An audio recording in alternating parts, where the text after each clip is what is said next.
Bismillahirrahmanirrahim. Assalamualaikum warahmatullahi wabarakatuh. Alhamdulillah wassalatu wassalamu ala Rasulillah Sayyidina wa Maulana Muhammad ibn Abdillah wa ala alihi wa sahbihi wa mawala. La hawla wa la quwata illa billah. Amma ba'd. Baik, perkenalkan, nama saya Fadli, NIM 200 222 161. Baik, di sini saya akan memaparkan mengenai analisis dan evaluasi perencanaan daerah. Yang pertama adalah pengertian evaluasi perencanaan. Perencanaan evaluasi adalah menguraikan strategi mengenai cara mendapatkan dan menganalisis data yang akan membantu meningkatkan efektivitas dari suatu evaluasi program pendidikan.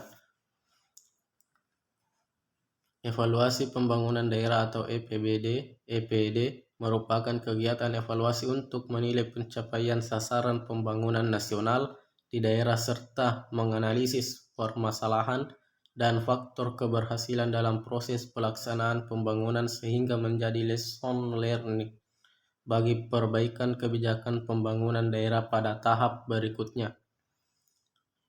Evaluasi adalah kegiatan pengumpulan informasi dalam rangka menilai suatu alat, metode, atau hasil kerja manusia yang hasilnya menjadi parameter keputusan untuk kegiatan selanjutnya. Pengertian analisis adalah suatu kegiatan untuk memeriksa atau menyelidiki suatu peristiwa melalui data untuk mengetahui keadaan yang sebenarnya. Analisis biasanya dilakukan dalam konteks penilaian maupun pengolahan data. Hasil analisis diharapkan dapat membantu pengertian pemahaman serta mendorong pengambilan keputusan. Perbedaan analisis dan evaluasi. Secara etimologis, analisis berarti penyelidikan terhadap suatu peristiwa untuk mengetahui keadaan yang sebenarnya, sedangkan evaluasi memiliki arti penilaian, pemberian nilai. Tahap evaluasi. 1. Menentukan topik evaluasi sehingga pastikan sudah tahu apa yang akan dievaluasi. 2. Merancang kegiatan evaluasi yang mampu menentukan keberhasilan program. 3. Menetapkan cara atau metode evaluasi yang akan digunakan.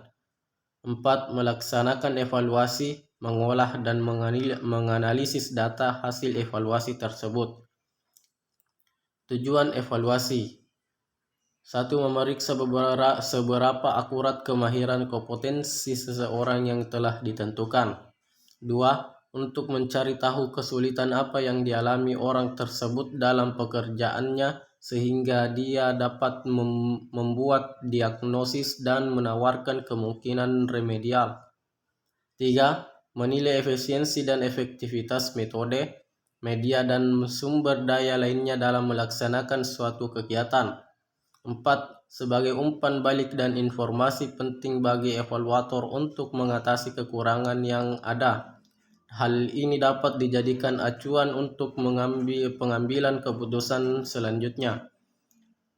Fungsi evaluasi.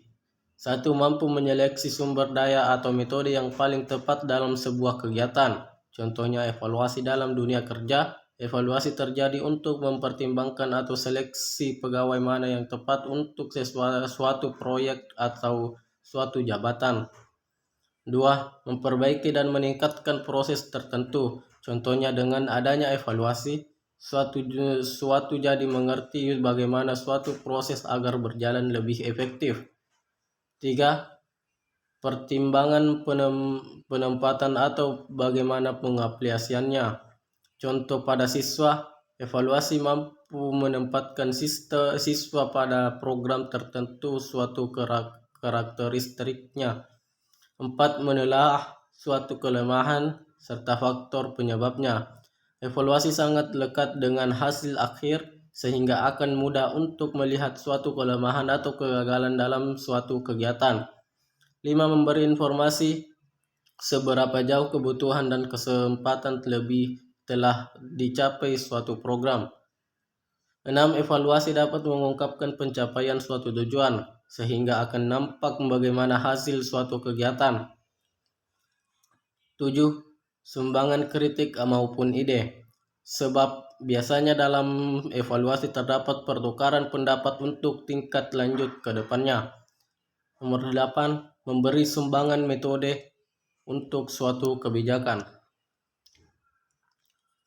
Manfaat evaluasi. 1. Meningkatkan kemungkinan tercapainya suatu tujuan atau inisiatif. 2. Memastikan sumber daya yang bermanfaat. 3. Mengidentifikasi apa dan mengapa berencana bisa berhasil atau tidak berhasil. 4. Mengidentifikasi area yang perlu ditingkatkan untuk memberikan layanan terbaik. 5. Menilai sudah tepatkah suatu program dan kebijakan. 6. Menghasilkan keputusan yang lebih baik. 7. Pengembangan kemampuan sumber daya. Dan 8. Proses penentuan suatu program perlu dilanjutkan atau tidak. Selanjutnya adalah pendekatan pembangunan.